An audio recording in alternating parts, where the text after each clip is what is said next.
بسم اللہ الرحمن الرحیم۔ رسول اللہ صلی اللہ علیہ وآلہ وسلم نے فرمایا، جو شخص ایک دن میں 100 مرتبہ کہے اس کے گناہ سمندر کی جھاگ کے برابر بھی ہوں تو وہ معاف ہو جاتے ہیں۔ سبحان اللہ و بحمدہ۔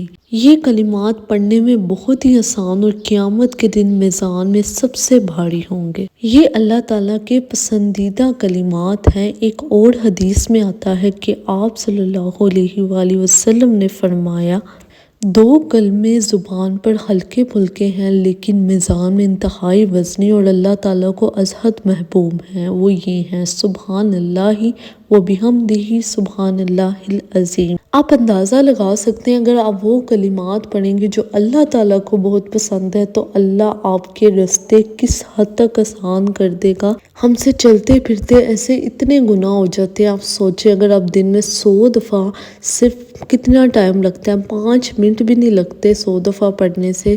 اب اگر 100 دفعہ پڑھ لیں گے تو آپ کے سارے گناہ معاف ہو جائیں گے، پچھلے جتنے آپ نے گناہ کیے۔ بس آپ کو نیت اپنی پکی کرنی ہے اور اس نیت سے پڑھنا ہے کہ آپ کے سارے گناہ معاف ہو جائیں۔